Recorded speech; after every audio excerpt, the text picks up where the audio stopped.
Olá a todos, sejam todos muito bem-vindos. Esse é o primeiro episódio aqui do PG Matcast, é o nosso podcast voltado para a divulgação científica, que faz parte das ações do nosso University Chapter aqui da Universidade de Caxias do Sul. Então, nosso primeiro episódio, eu vou fazer uma breve apresentação, né? Eu sou pós-doutorando aqui do programa do PGMat, né? E estou aqui de host, né? Junto do meu co-host, doutorando Olá, Rony. eu sou aluno do programa, como aluno de doutorado, e vou ser o co-host aqui, junto com meu amigo Christian, né? E ah, a nossa intenção aqui é trazer a sua dose regular de ciência, tecnologia e inovação, sempre com profissionais notórios em suas áreas. A gente espera que isso seja uma experiência bem enriquecedora para todos assistindo. Muito bem. E para iniciar, então, o nosso primeiro episódio, não podia ser diferente. A nossa primeira convidada é a professora Janaína, que é a coordenadora do PGMat e também a nossa tutora dentro do University Chapter, né? Antes eu não comentei, né, mas o University Chapter, então, está dentro da SPPMat, né? Então, a Sociedade Brasileira de Pesquisa em Materiais, né? E a prof. Janaína também é membro aí da sociedade, né, prof? E atua já na área de materiais aí há mais de 2 décadas, né, sendo professora e pesquisadora aqui da Universidade de Caxias do Sul, né, tendo um sem fim de publicações e patentes. Eu vou deixar para ela fazer um pouquinho mais da introdução sobre ela, né, e então já vou passar a palavra, prof. Janaína, se você puder falar um pouquinho sobre a tua trajetória, comentar aí, né, todos esse teu caminho, inclusive falar um pouquinho de como a tua vida profissional se relaciona até com a vida pessoal, né, os teus sonhos e tudo mais. Então, bom dia, Christian, bom dia, Rony, né? Que alegria estar aqui hoje para a gente poder iniciar essas iniciativas todas que a gente tem, essa vontade de divulgar a ciência, né? E trazer ela para a nossa comunidade, para a nossa sociedade, né? Eu caracterizo, assim, a minha trajetória até como curiosa, né? Porque desde muito pequena, eu sempre quis ser dentista, né? E esse era o meu script que eu seguia lá em casa com o meu pai, sempre me motivando muito a estudar, né? E eu fiz vestibular para odonto, né? Me preparei, fiz cursinho e não fui aprovada, né? Então, eu fiquei, acho, em 108 e tinha 100 vagas e eles chamaram até os 105. Então, eu não sou dentista hoje porque faltou chamar 3 vagas, como eu digo, né? E naquela época eu fui conversar com um professor meu de química, né? Eu digo sempre os professores nos colocando nos bons caminhos, né?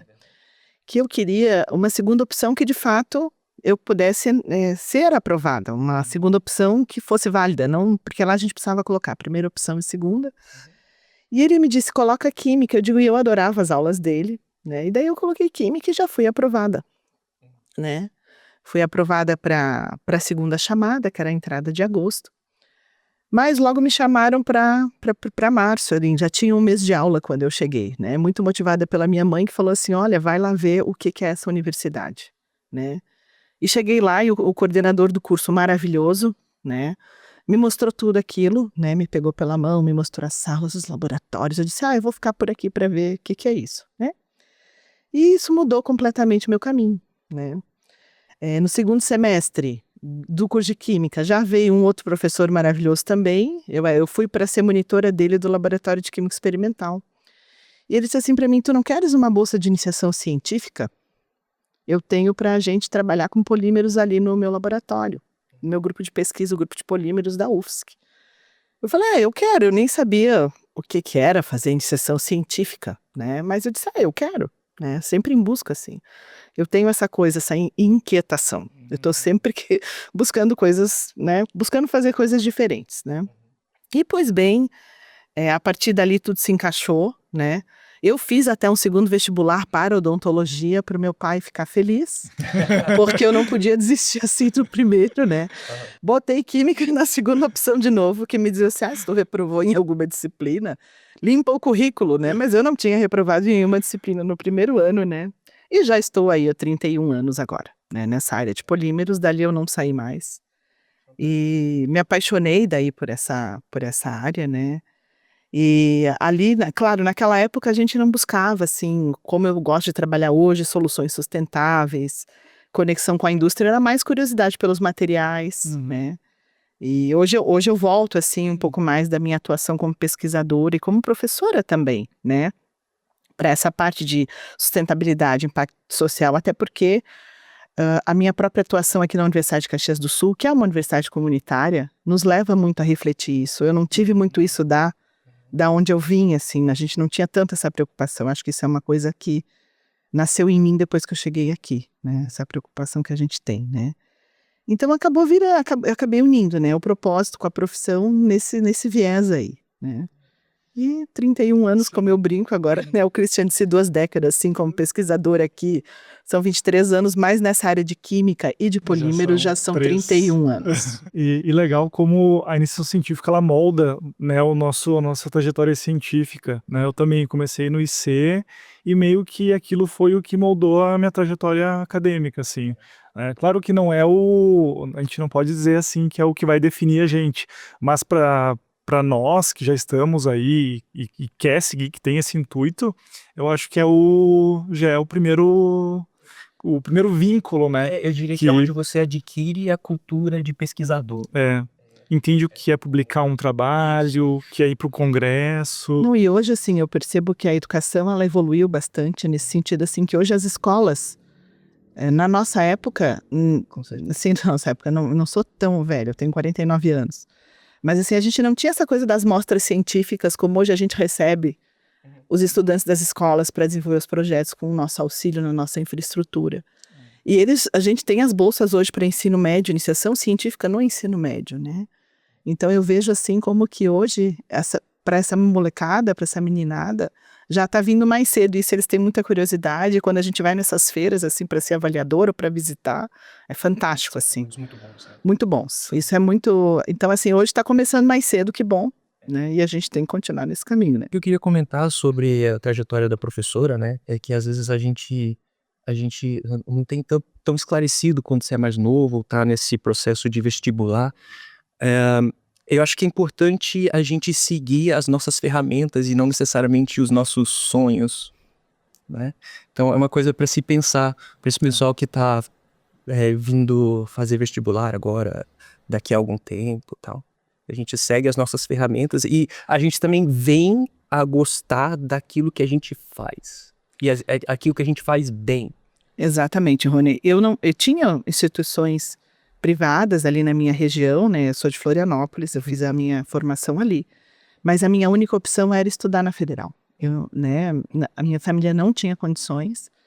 E eu abracei, como tu falou, com unhas e dentes, né? Muito impulsionada pela minha mãe, que me chutou e disse, não, que é isso? Vai ficar aqui dentro de casa lavando louça? Não desmerecer quem lava louça, mas assim, eu estava ali ajudando ela em casa com as tarefas domésticas, que também são muito nobres. Ela disse, vai lá ver o que é isso, minha filha. Se tu não gostar, tudo bem, depois tu tenta outro caminho, né? E foi realmente, eu diria assim, foi o primeiro pontapé. E os pais, eles têm essa tendência de forçar a gente. Minha mãe também, ela me forçou, vai fazer engenharia, tu é bom em matemática, bom em física, vai pra engenharia. Eu nem sabia o que era engenharia, né? Quando eu entrei no curso. Mas, fiz Senai, já comecei ali a entender mais ou menos o que era. E hoje não me arrependo, né, se eu faria de novo engenharia, não sei, porque eu sofri bastante lá nos cálculos, né, mas com certeza eu acho que esse incentivo, né, vai porque é oportunidade, agarra essa oportunidade, isso é bem interessante, né, e o professor, né? O papel do professor, sem dúvida. Inclusive, grande abraço, professor Werbson, lá de Guarapari, professor de física. Eu nunca fui bom em física, mas é ele que me colocou no caminho da engenharia, com certeza. Eu era bom em história. Mas é que ele conseguiu colocar no caminho. Podia ter uma trajetória totalmente diferente, né? Então... E se eu tivesse que mencionar, são tantos, assim, desde do ensino médio, mas de antes e depois ali também no meu cursinho, que foi o Prof. Zozó, que me falou, vai fazer química. Depois foi o Prof. Pinheiro, que me mostrou aquela universidade. Depois foi o Prof. Alfredo. Depois veio meus orientadores de mestrado, a Valdir e a professora Graça. E depois veio o de doutorado, que foi o Reduane, né? E depois aqui também, quando eu cheguei, né? Porque aqui também eu tive vários professores que me abriram as portas aqui, né? A professora Ademir, a professora Graça, a professora Israel. A professora Regina, né, que me ensinou, como eu digo, tudo que eu sei na área de elastômeros. E segue, assim, são pessoas, assim, que que são minha inspiração, né? Se eu pudesse ser sempre um pouquinho deles, né? Tive uma grande professora também de fisicoquímica, que foi a professora Sônia, né? Um dia desse ainda encontrei ela passeando. Foi uma alegria encontrá-la. Que legal. Que vão deixando marquinha deles na gente, né? É. E nessa tua trajetória, né, prof, tu tivestes a oportunidade de ir pro exterior, né, no doutorado. Doutorado. Quer contar um pouquinho sobre essa experiência? Eu acho que é interessante, né? O doutorado também, isso é tudo na trajetória curiosa, a gente continua, né? Então o meu sonho, assim, era ir para Londres, aprender um bom inglês, assim, né? Aí aí fiz a minha graduação, aí entrei no mestrado, daí lá veio meu professor orientador falar comigo, o professor Valdir. Janaína, daqui a um ano tu vai para a França. Eu falei, mas meu Deus, né? Eu não falo francês. Não, porque nós temos um Cofepub com o professor Redouane Borsali e tu vai defender esse teu mestrado em um ano e pouquinho e tu vai pro sanduíche, pro doutorado. Eu falei, tá, então tá, né? E aí comecei a estudar francês, eu precisava fazer aquela prova de proficiência, acho que tive ali um ano e pouco para estudar francês, e foi assim que aconteceu. Então, aquela questão das ferramentas que nos foram dadas, né? Lá fiquei, daí teve a oportunidade de fazer a cotutela, fiquei por 2 anos, né? E foi assim que aconteceu essa primeira experiência. Então, lá também fui trabalhar num grupo de polímeros, um grupo especializado em síntese de polímeros, né? Polímeros com arquitetura controlada, como a gente chama. Lá também tive a oportunidade de permanecer 3 meses ou 2 meses na Alemanha, também para fazer finalizar a síntese do meu polímero. Também foi uma baita de uma oportunidade, né? Fiquei lá no Max Planck Instituto de Estuda Polímeros. Uau, legal. E também, assim, são todas coisas que surgiram que a gente agarrou conforme surgia. Daí eu cheguei na França, foi engraçado, né? Cheguei lá e comecei. Daí lá ele me chamou, daqui a uns 6 meses tu vai para a Alemanha. Eu digo, ai, e agora? Aí lá na França eu fui estudar inglês de novo, porque daí, né? Como é que eu iria? Alemão eu não teria condições de aprender em 6 meses, certo? Eu falei, eu vou ter que retomar as minhas aulas de inglês, né? Porque hoje o inglês também está muito, assim, mais aberto, assim, muito mais socializado, difundido. E eu quando eu cheguei na universidade, eu só tinha o inglês da escola. E os meus professores usavam livros em inglês. Então foi ali que eu comecei a fazer aulas fora da escola, para poder ler os meus livros, para poder estudar os meus livros, que eu só tinha livros em inglês. E então eu não tinha esse inglês eu não conseguia ver uma série, um filme, como meus filhos hoje assistem em inglês. Né? Então, aí eu estudava inglês toda semana, e daí parei para fazer o francês. E quando eu cheguei na França, ele falou, não, é alemão. Eu falei, opa, tem que estudar inglês de novo. Aí voltei, né? Então, assim, aí eu fazia inglês com uma professora que era francesa. Foi um pouquinho difícil, mas não é impossível. Sim. Né? A gente tem que se adaptar. É. Se adaptar e ser resiliente, acho que é isso que precisa. A resiliência. E ter muitos talentos, né? Eu tava comentando essa semana mesmo que para fazer um artigo a gente tem que ser meio que graphic designer, tem que saber a língua, tem que saber escrever, tem que ter muitas habilidades sociais também, né? De redigir uma carta-resposta lá para os revisores quando vem um artigo, né? E tentar ser o mais cordial possível. Inteligência emocional, Sim. ter paciência. A pesquisa prepara a gente para muita coisa, né? Ainda vocês já estão melhores preparados, porque estou falando assim, eu não fiz tudo isso do meu primeiro artigo de doutorado, por exemplo. Ainda era mais o orientador, assim, né? Eu acho que hoje a gente já está entregando, assim, pesquisadores com mais ferramentas.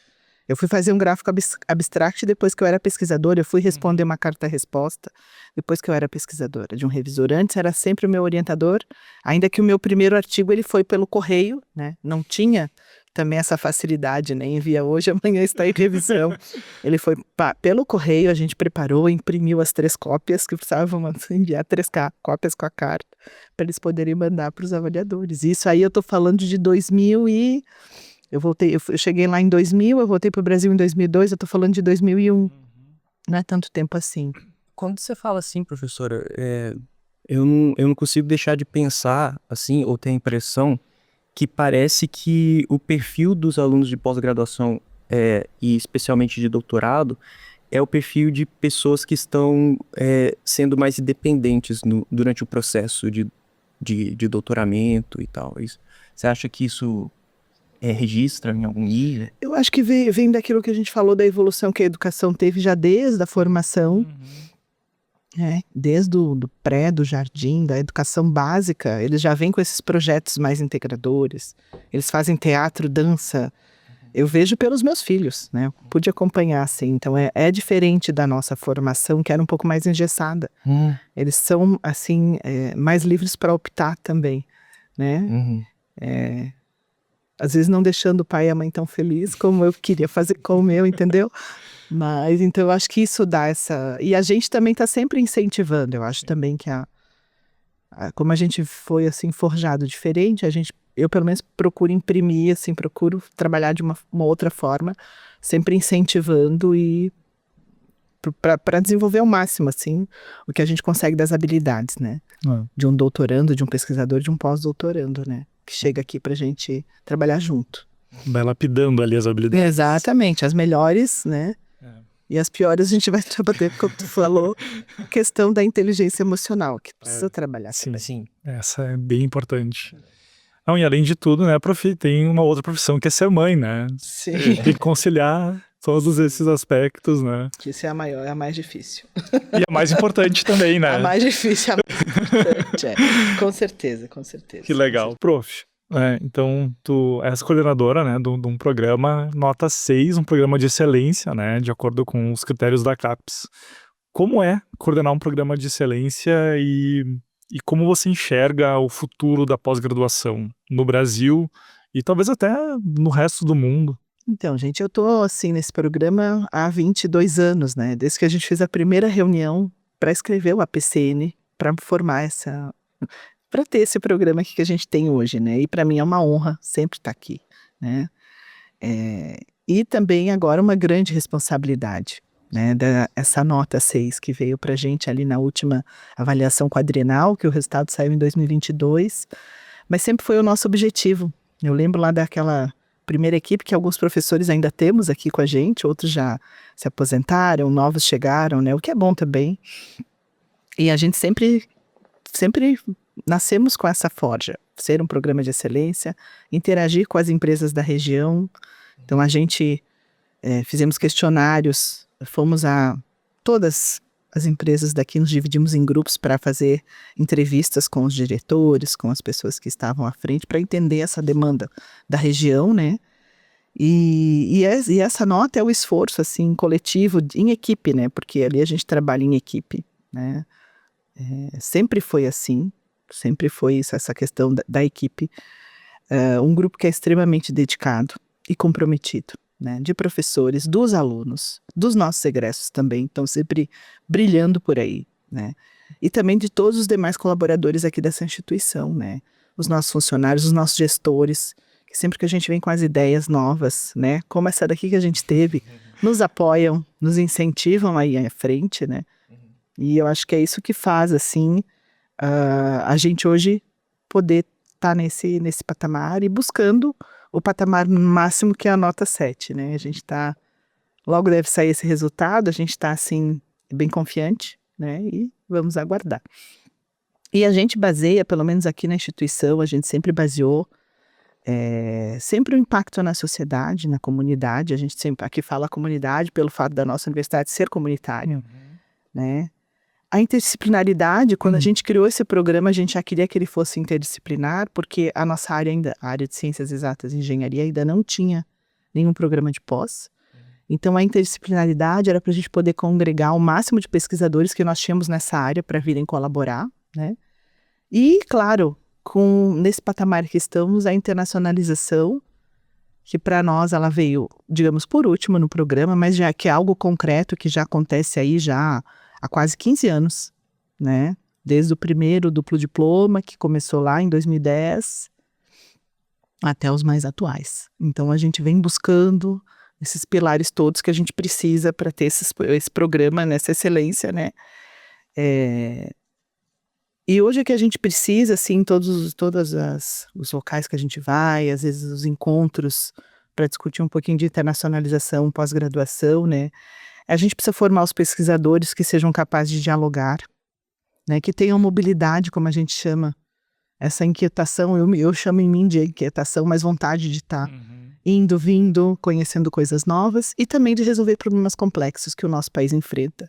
Que a gente, como sociedade, pode deixar a nossa contribuição para a gente resolver, né? Que é muito fácil a gente ficar no sofá de casa, vendo a notícia da televisão. Reclamando. E então a gente, acho que todo mundo colocando a sua pedrinha, a construção, a gente precisa fazer. Eu acho que isso é muito interessante de ser dito, professora, porque realmente, às vezes a gente não chama responsabilidade enquanto doutorando, enquanto mestrando, para nós, do impacto daquilo que a gente está fazendo para a sociedade, né? Que é uma pesquisa, é uma coisa que pode gerar valor para a sociedade. Então, realmente, às vezes, esse senso de agência é muito importante. É interessante, né, prof? Você comentou ali a respeito de ter esse contato com a indústria, a universidade. É tão difícil dialogar, né? Porque são dois universos que, né, vão de encontro, mas mesmo assim existe uma dificuldade, um travamento, né? Assim, eu não sei, né, prof, de acordo com as suas experiências, que conselhos, assim, você daria para pessoas que querem, de fato, colocar um produto, um serviço no mercado e talvez precisam desse apoio acadêmico, esse suporte acadêmico? Tem algum conselho, assim, para, né, daqui a pouco algum ouvinte aí tem uma ideia, quer colocar no mercado e precisa desse suporte? Um funcionário de uma empresa, alguém no PDI, né? Aqui na própria instituição, eu acho assim, primeiro a universidade e as indústrias, elas têm tempos e linguagens diferentes, né? Um pouquinho diferente. Mas os objetivos são complementares e é isso que nos une, e é isso também que a gente tem que ir trabalhando com as empresas, com as indústrias e também eles irem entendendo como que é um pouco o nosso lado aqui, né? Então, às vezes eles chegam com muita... Eles não entendem também como é que é o tempo da pesquisa, então a gente tem que dizer, olha, esse projeto aqui, pelo menos 1 ano, melhor seria 2, então a gente vai aos poucos. Isso quando já temos um doutor formado atuando no projeto, não é um aluno em formação, a gente já tá falando de colocar um doutor para poder fazer a pesquisa do projeto, né? E a gente tem isso muito facilitado, eu acho, aqui na Universidade de Caxias do Sul, por essa questão de ser comunitária e pelo comprometimento que nós temos que ter aqui com a instituição, também buscando a sustentabilidade financeira dela. Então, eu lembro que o meu primeiro projeto, que foi aprovado em agência de fomento, que foi em 2004, já era com uma empresa aqui da região, né? E a gente tinha já o apoio aqui institucional para fazer toda a questão da gerência desse projeto, né? E hoje isso está mais avançado ainda, né, com a questão toda da inovação, com a agência Uxinova. Então, acho que ali é um bom local para a gente buscar informações, buscar como podemos fazer, o que podemos fazer no estágio que estamos, né? Então, acho que ali é, digamos assim, o nosso ponto hoje de referência institucional para a gente buscar esse apoio para essa nossa ideia. Se é execuível, se não é. Excelente. Né? Eu acho que a gente tem vários programas ali, se eu for falar, não vou falar de forma correta de todos. Não tenho essa pretensão, mas é isso que a gente buscar esse apoio que a gente tem aqui na instituição, e ali eles vão nos mostrar todas as possibilidades, e aí se tem alguma que a gente vai se encaixar, né? Mas eu penso sempre assim, né? A gente tem que começar pelo problema real. Então, se a pessoa já chega aqui com esse problema, né, já é uma boa... Essa questão de alinhar expectativas e prazos, né? Porque às vezes a pessoa chega aqui, em 1, 2 meses acha que o problema vai estar... A solução vai chegar, às vezes não é assim, precisa mais, né? E a questão da confiança a longo prazo. Então, assim, também o que a gente percebe com as empresas, né, é que quando essa confiança chega, é mais fácil do resultado também chegar, né? Porque sempre quando assim, chega uma empresa, sempre tem aquela questão do sigilo, como é que vai ser isso, como é que vai... Então, assim, isso demora um pouquinho para estabelecer essa relação de confiança, né, entre as pessoas que estão lá na empresa e a gente aqui, né? Mas assim, depois que a gente consegue fazer a ponte, que eu digo sempre assim, a gente não deve ser ilha, a gente deve ser sempre ponte, né? Tudo vai acontecer mais rápido e o impacto vai ser maior para a sociedade. Então é isso que a gente tem que buscar, assim, para a gente poder cada vez mais evoluir nesse quesito, né? Universidade e empresa. Universidade e indústria, né? Buscando inovação. Ótimas colocações. Eu acho que esse é o caminho mesmo. E que bom, né? Que a UX também tem todo esse apoio aí para quem busca essa inovação. Prof, agora eu vou fazer uma rodada relâmpago. Ai. Tá? Então, eu vou falar algumas palavras-chave e aí eu quero que você diga a primeira coisa que vem na cabeça, tá? Pode Muito ser bem. uma frase ou, enfim, né? Uma palavra. Então, vamos lá. Engenharia de materiais. Bem, eu acho que é transformação para a comunidade, para a sociedade. Nós temos que usá-la para isso. Objetivos de Desenvolvimento Sustentável, as ODSs. Responsabilidade com o futuro. A gente Com ainda certeza. precisa entender um pouquinho melhor como Uhum. aparecer mais isso, mas é responsabilidade para o futuro dos meus filhos, dos teus e dos teus. Isso aí. Meus netos, né? Vocês que ainda não têm filho. Nanomateriais. Aqui eu acho assim, grande impacto em escala mínima.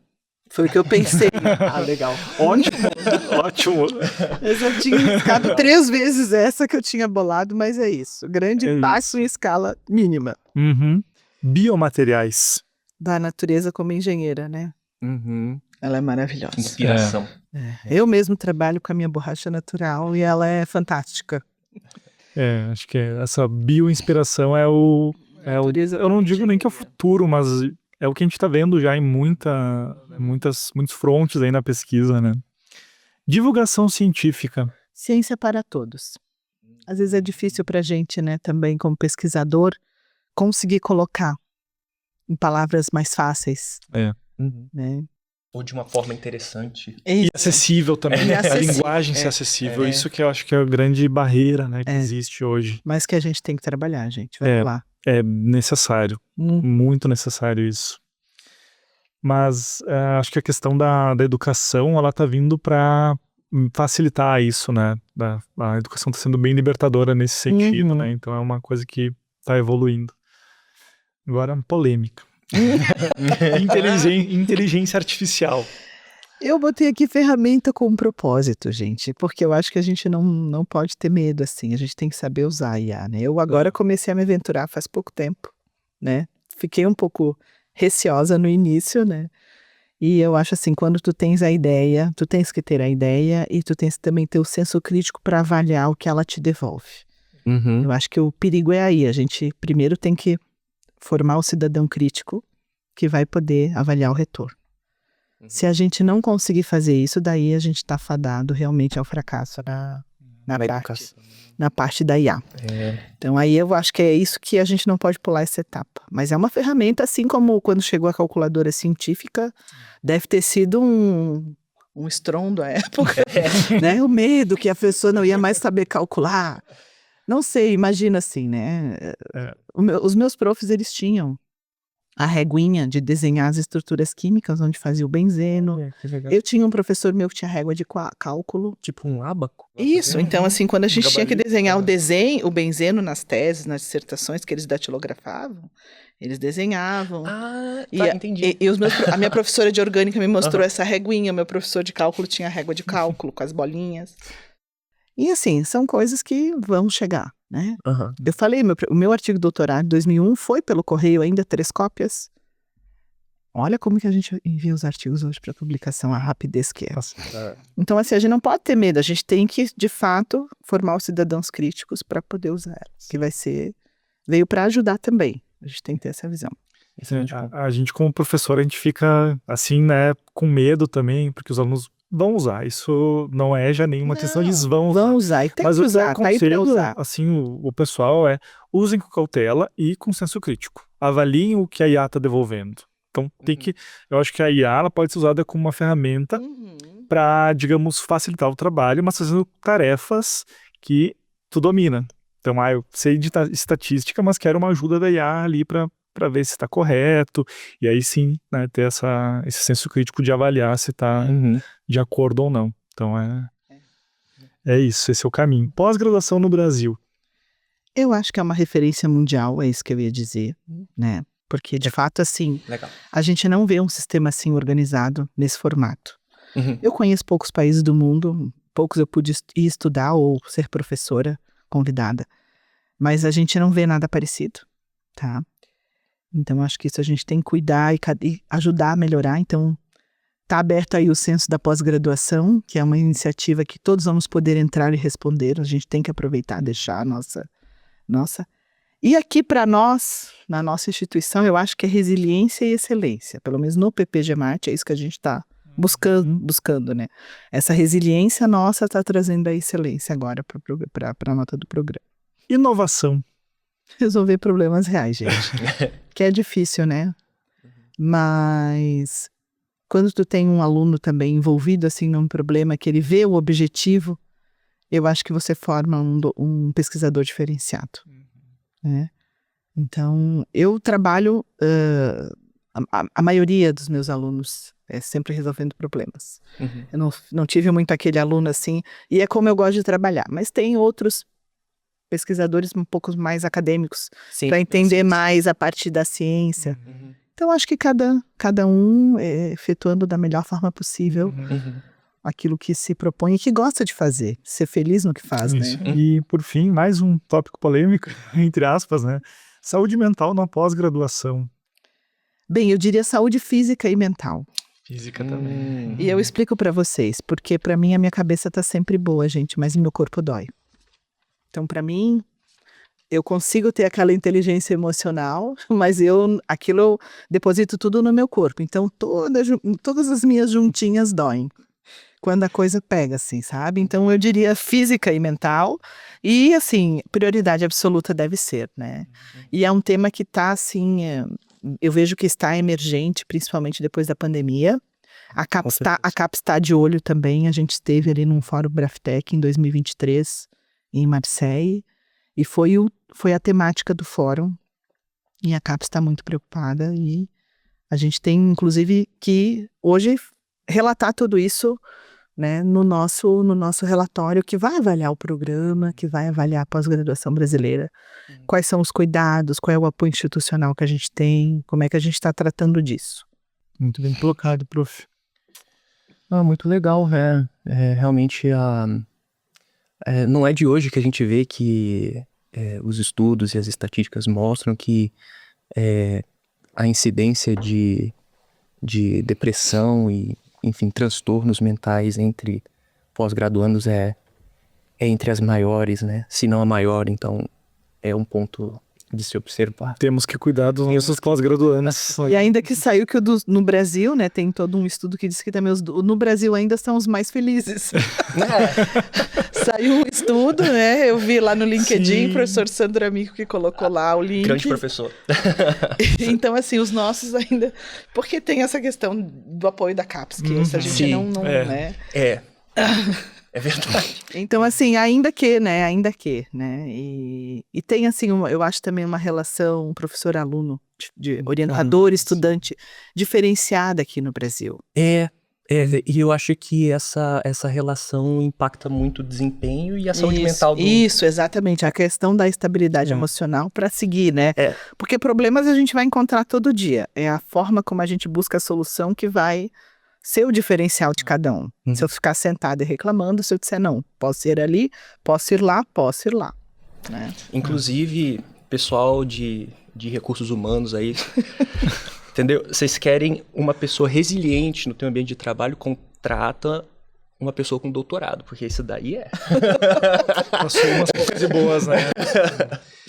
E legal isso, né, de a gente valorizar bastante a pós-graduação no Brasil. Eu acho que a gente tem que realmente aplaudir isso. Isso. Porque a gente tem uma organização que nem acho que nenhum outro país tem. Não tem. De ter essa unificação de dados, dos programas, e ter essa organização mesmo. Apoio de bolsas, financiamentos. Isso, tem que ter como porque não adianta absorver. só assim, ter a ideia, tem que botar em ação.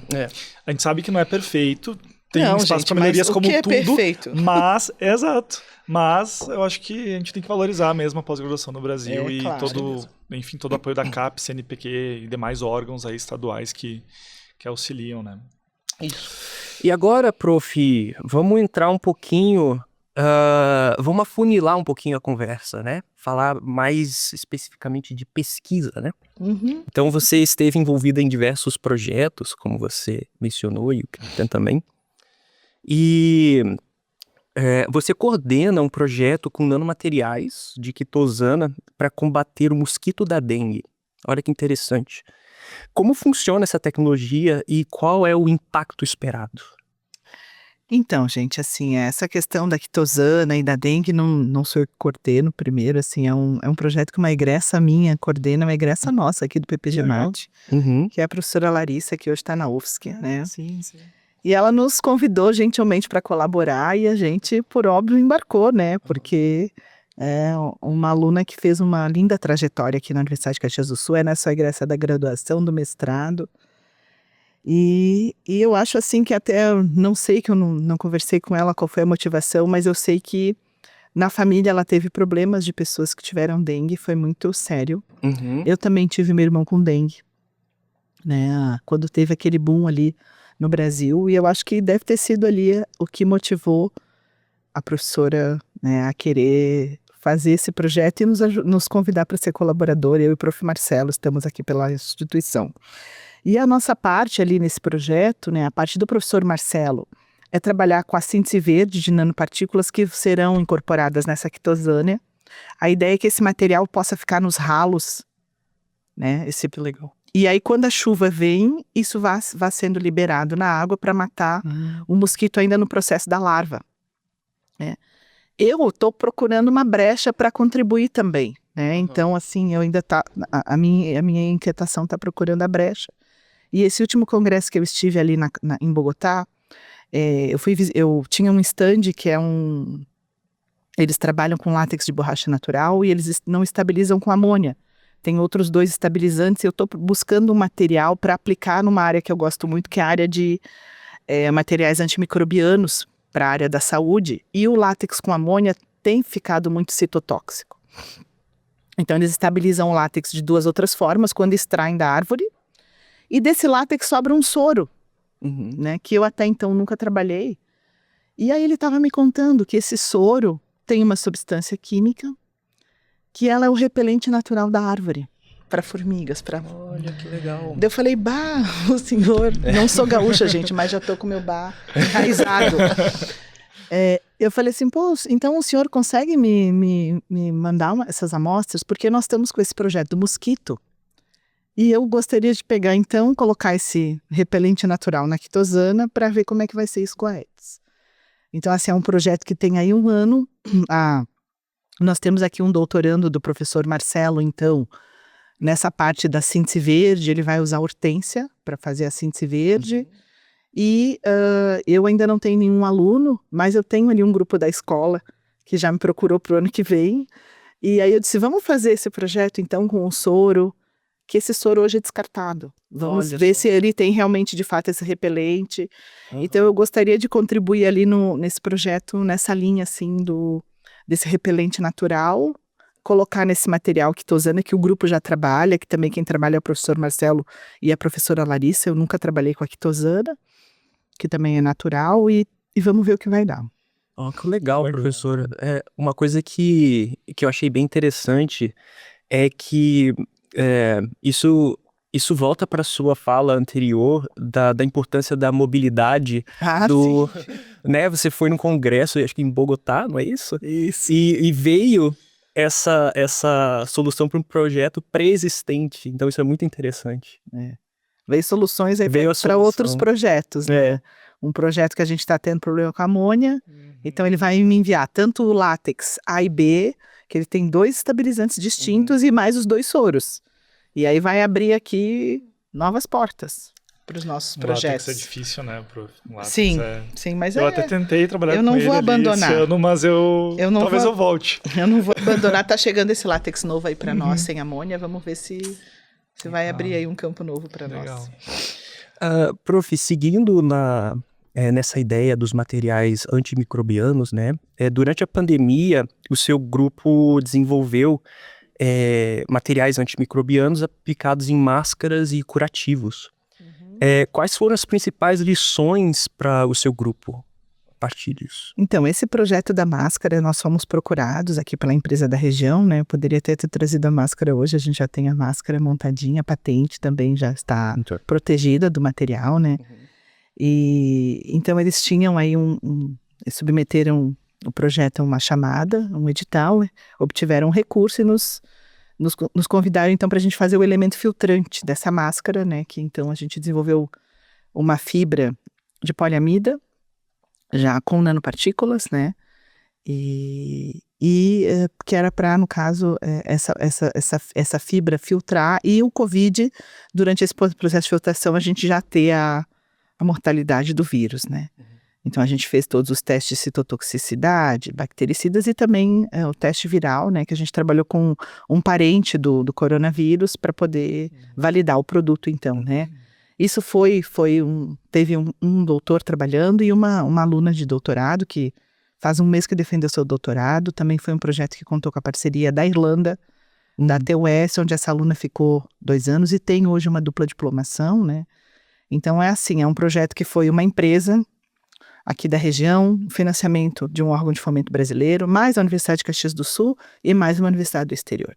Então, para a gente chegar nesse nível, a gente precisa articular, né, com todas essas instâncias, né? Um segundo projeto também muito bonito, que é essa área de curativos, né? Eu digo sempre que é a Anelisa que fundou no nosso grupo. A Anelisa chegou inquieta da França, queria trabalhar, lá veio ela bater na minha porta, prof, a senhora teria uma bolsa de iniciação científica para mim? Eu digo, tenho, Ana, mas comigo tem que trabalhar com borracha? Então eu vou fazer engenharia de superfície na borracha. E foi assim que começou. Então a Ana foi a primeira, a pioneira ali, né? Que é uma doutora hoje que é muito diferenciada e aí ela trouxe o látex, trouxe o curativo, trouxe essas mudanças na superfície com os métodos que ela já sabia fazer lá com o professor César, que ela já tinha aprendido na iniciação científica dela. E aí trouxe essa área de curativos, né? E aí a gente tem ali também uma patente que protege esse nosso curativo, também tem um aditivo natural que a gente colocou, que é a própolis. E um outro projeto que é muito bonito, que também foi com uma empresa aqui da região, foi a luva, né? A luva para recobrir a prótese de membro superior, também que foi nesse mesmo sentido. A empresa submeteu o projeto, ganhou o recurso e desenvolveu a prótese mioelétrica, e a gente tinha que fazer só a luva estética. Porque é a primeira coisa que a pessoa vê quando a pessoa usa prótese, né? E aí a gente desenvolveu essa luva estética, também baseada em látex, e também com propriedades antimicrobianas, para essa empresa, então, nessa área também, que foi uma outra doutoranda que desenvolveu, que também hoje já está colocada no mercado de trabalho, trabalhando nessa área de pesquisa e desenvolvimento. Acho que esses foram os 3 pontos, assim, principais, e foi como o látex chegou ali no grupo, porque até então a gente só trabalhava com borracha sólida, até 2018, né? Que a borracha sólida é parecida com a nossa borracha de apagar, né? Ela já vinha, assim, enfardada, e a gente não trabalhava da forma como o látex vem lá da Hevias Brasiliensis, que é o látex de borracha natural. Legal. Deixando aproveitar e deixar uma saudação para Ana, a Elisa aí, que provavelmente vai nos escutar. E já fez parte aqui do vai vir, vai estar presente em algum momento. Em alguma edição, com certeza, como co-host, como convidada. É sempre a minha Aninha, eu chamo ela de Aninha. A gente aprende muito com a Ana, né? Prof, eu achei muito legal que você citou os projetos e citou toda a trajetória, o envolvimento de diversas pessoas, diversos setores, e no final sempre teve uma patente e um produto. Isso é muito bonito, né? E nessa você tem 9 patentes registradas, né? Quais são os maiores desafios em prospectar ideias e transformar em oportunidades através de ciência? Bem, eu acho que não sei se... Eu acho que o desafio não é a ideia. Acho que a ideia, às vezes, a gente tem, e às vezes até as empresas já estão um pouco mais no mercado. Eu acho que a ideia, às vezes, vem um pouco mais desse contato com o mercado, para entender um pouco o que o produto está entregando, qual é a próxima exigência. Às vezes a gente aqui na universidade não tem muito isso, porque a gente não tem essa relação... Não está na linha de frente. Não está na linha de frente, né? Mas eu acho que o mais difícil é validar, né? Ou seja, a gente vir para o laboratório, colocar a ideia na prática. Depois tem a parte de escalar e conectar com o mercado. Então, quando são esses projetos de inovação, que aqui no Brasil a gente tem incentivo, principalmente da FINEP, né? Então, a empresa já, quando ela submete esses projetos, ela já vem com esse viés da inovação. Então, já fizeram um mapeamento de mercado, já sabem já buscam a inovação, senão o projeto não é aprovado, né? E aí trazem para a gente fazer a parte de validação, né? E depois a parte de escala acaba ficando, a gente faz a validação, protege a ideia com a patente, isso a universidade, né? Assim, pelo menos, como eu trabalhei foi mais assim, mas eu tenho certeza, como eu falei, que ali na agência, eles têm outras ferramentas que eu ainda não acessei, né? Porque ainda não chegou, para fazer essa conexão com o mercado e também para idealizar, né? Eu ainda não participei dessas etapas ali, mas com certeza eu sei que tem, tá? Eles têm essas... eu vejo quando eles divulgam as ideias e o que estão fazendo, eles têm toda essa parte ali pronta, né? Porque também, assim, a patente ela vai proteger, mas ela não garante que vai virar produto. Ela protege a ideia e depois a gente tem que ter o mercado e a escalabilidade para isso virar, né? Então, eu acho que é isso que é a dificuldade, assim, que eu vejo ali na questão da patente, né? Dificuldades e oportunidades, porque onde a gente tem dificuldade, a gente tem oportunidade. Se já tivesse tudo resolvido, né, a gente... Não existia ciência como a gente conhece. Isso, exatamente. Professora, quais tendências você enxerga na ciência dos materiais para a próxima década? Bem, assim, né, eu vou um pouquinho mais pelo meu lado e depois o que eu vejo que está acontecendo, assim, muito em alguns locais que eu vou, né. O nosso grupo é para materiais sustentáveis e circulares, isso a gente quer fazer desde o começo, né, e a gente vai buscando isso, né. Os biomateriais inteligentes, eu ainda não trabalhei nessa área, mas eu acho que tem muita coisa ali, né, voltar para o bio, né. Os nanomateriais avançados, já trabalhamos um pouquinho, mas a nanotecnologia ainda exige algumas coisas, algumas prioridades ali, quando a gente precisa colocar isso nos materiais, a gente ainda está entendendo, né, como é que a gente vai fazer. Está muito em alta materiais para mobilidade verde, descarbonização dos processos produtivos, né, isso tem que vir também, né. E o que eu estou vendo, assim, de IA, onde eu fui, para modelar, para acelerar design, para formular, por exemplo, na área de elastômeros, que é a minha área, então, tinha uma palestra muito interessante mostrando como que a IA pode ajudar na formulação, né, porque ali a gente vai colocar 10, 12 componentes para formar um produto, vai ter um produto aplicado, né, então acho que vai por aí, né, eu acho que é o que vai vir, assim, né, e a gente está cada vez mais digital, mais sustentável e mais interdisciplinar, né. Muito legal, muito legal. Que conselho daria para jovens cientistas, engenheiros e professores que sonham em impactar o mundo em meio à revolução IA, como você citou, com suas pesquisas? Eu acho assim, como eu comentei um pouquinho antes, né, a IA, ela vai ser a ferramenta, ela não é um atalho. A gente tem que saber, a gente já tem que ter a criatividade já está ali, a ideia já está ali, você já conhece a literatura principal, né, então ela vai te ajudar, né. Ela não vai substituir nunca criatividade, propósito, ética. Eu acho que hoje a gente precisa ter muito isso, ética, né, ética em pesquisa, ética com o outro, a gente tem que trazer isso e ela não vai fazer, né. Eu acho, assim, a gente ser curioso, né, eu sou curiosa desde o começo, né. Comunicar as ideias, né, trabalhar em rede, trabalhar em equipe, acho que às vezes a gente está perdendo um pouco isso, né. Eu falo isso já para os meus alunos de graduação.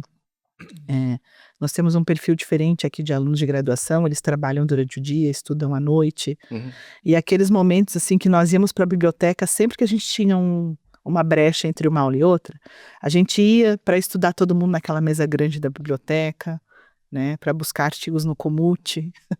Hoje, assim, está perdendo um pouco, então às vezes eles não conseguem se encontrar nem para fazer aquele trabalho do relatório do laboratório que eles fizeram, o experimento juntos, eles não conseguem ter um tempo. Eu acho que essa parte, assim, da equipe, e é cada vez mais o que as instituições estão buscando, as empresas, o trabalho em equipe, saber trabalhar em equipe, né.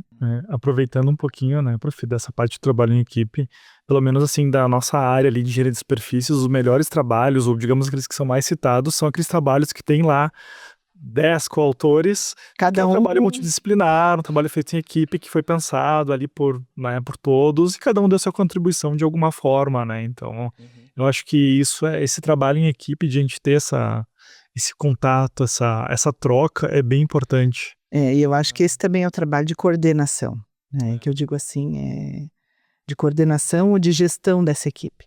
Porque cada um tem aquilo de melhor que ele vai poder. Então, assim, a gente tem que colocar aquela pessoa a fazer aquilo que ela faz de melhor. E aí, né, então é isso, então eu trago um outro para colaborar. Agora, se eu quiser pegar aquilo que ele faz de melhor, eu digo, não, agora tu não vai mais fazer isso, tu vai fazer o que eu faço de melhor, não vai dar certo. É. Então, a gente tem que, assim, saber digamos assim, a qualidade de cada um, onde ele pode contribuir mais, onde ele vai ficar mais feliz trazendo aquela contribuição. Saber delegar ali as funções, né? De cada um. Isso, que cada um tem o seu diferencial e a gente usar bem esse diferencial, formando essas equipes interdisciplinares que vão trazer esses resultados, os artigos mais dados, o programa nota 6, né? Os alunos brilhando por aí, os nossos egressos, que eu digo que são as nossas maiores riquezas que a gente tem nesse programa, né? Então é isso aí. Prof, voltando um pouquinho para a questão que você citou dos pilares, né, para atingir excelência do programa perante a CAPES, né? Recentemente a gente recebeu um aluno da França, né? Sim. Que foi bem interessante. Ele veio fazer o mestrado dele aqui no PGMAT, né? Como você vê a internacionalização, especificamente de nós recebermos alunos, não só mandarmos para fora, né? E quais são os planos para expandir nesse âmbito? Então, não foi o nosso primeiro aluno, né, que esteve por aqui. A gente já teve outros alunos da IGM, que é a escola lá da França, da Universidade de Lorraine, a qual temos a primeira dupla diplomação de mestrado, né, o primeiro acordo de dupla diplomação válido, que ele está válido desde 2010. Então, nós já tivemos outros estudantes aqui, e sempre as experiências são ótimas, né, com esses alunos. Eles vêm, assim, para suprir um pouco a dificuldade de lá, que eles lá não têm tanto acesso à infraestrutura de laboratório. Olha, isso é surpreendente.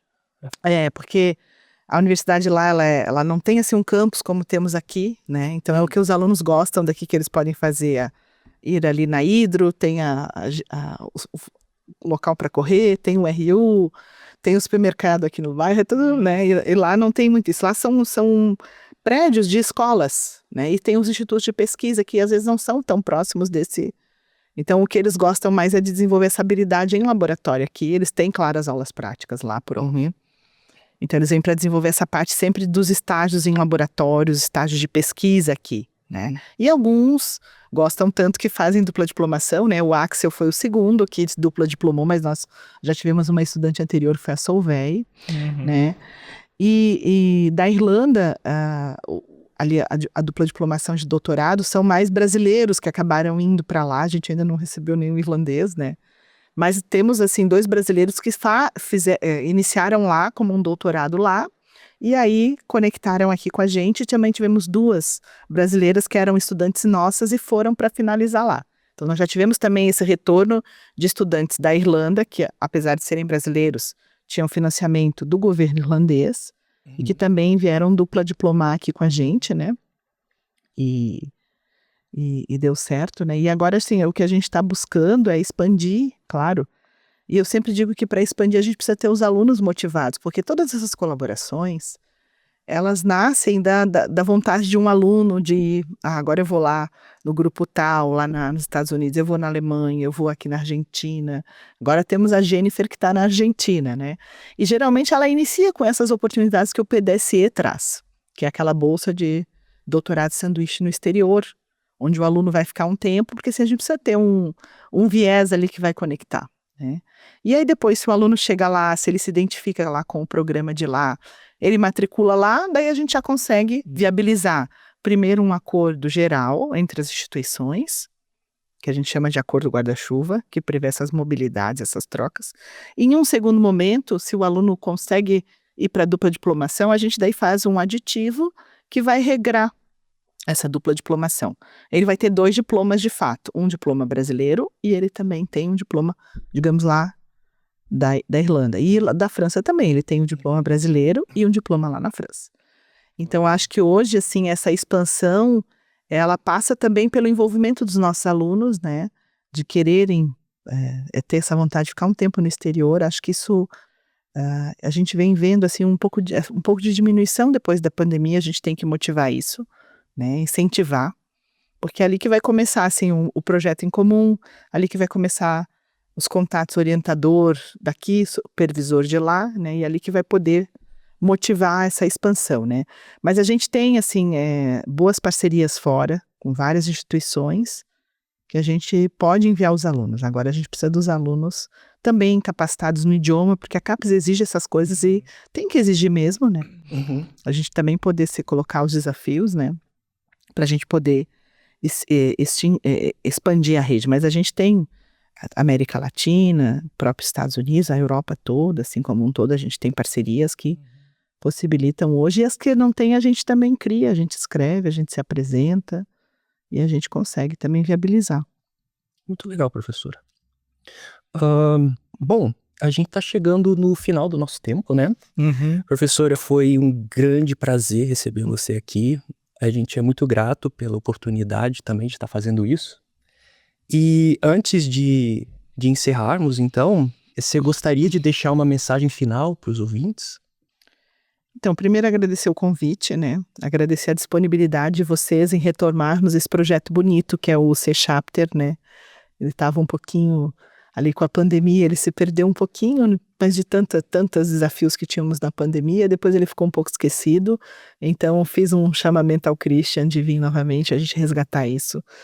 E está sendo muito legal e a gente vai dar continuidade com certeza. Então, agradecer esse convite, a disponibilidade de vocês. A gente está trabalhando de novo com o C-Chapter da SBPMAT, né? E eu acho que a mensagem é tudo que a gente já falou aqui, né? Ciência e educação, elas transformam as vidas. A gente vê a transformação na nossa vida, como eu contei. A gente vê na de todos que a gente vai, né? Então, cada um que está ouvindo isso, né, vai se impactar de alguma forma, vai poder... Então, acho que a gente tem que continuar estudando, questionando, inovando, divulgando o conhecimento, né? O futuro é desafiador, a gente sabe. Por sempre que a gente consegue atingir a meta, vem a próxima, né? Mas também é cheio de oportunidades, gente. Assim, eu vejo assim que oportunidades que estão vindo várias aí, né? E a gente vai construindo isso junto. A gente está sempre aqui. Eu sempre brinco, né? Quando os alunos finalizam, eu digo assim, olha, vai, sucesso. A gente está sempre aqui, né? Venham quando precisarem, escrevam quando tiver alguma dificuldade que acham que a gente possa auxiliar. A gente vai continuar aqui por mais um bom tempo aqui, continuando a fazer o que a gente gosta, né? Que eu queria ser dentista, mas hoje eu penso que eu não me vejo senão sendo professora mesmo, sabe? Então, adoro o que eu faço, amo o que eu faço. E eu acho que é por isso que dá tão certo, né? Por isso que eu sou tão realizada, assim, na minha profissão. Né? Que apesar de ter vindo meio assim, não com a melhor ferramenta que me deram, né, Rony? Isso aí. É isso que eu me vejo fazendo até ficar bem velhinha. Isso aí. Bom, prof, muito obrigado, então, mais uma vez. A gente agradece imensamente a tua presença aqui hoje para inaugurar o nosso podcast. Então, finalizando, né, agradeço a todos também que acompanharam o episódio. Esperamos que tenham próximos episódios, né, que a gente consiga manter aí o nosso podcast, né, o PGMatcast vivo aí, né? Irregular. Regular, né? Com outros hosts, né? Enfim, outros convidados. E, enfim, né? Obrigado por acompanharem a nossa conversa aqui e até o próximo episódio. Até a próxima, gente. Até a próxima, gente. Obrigada.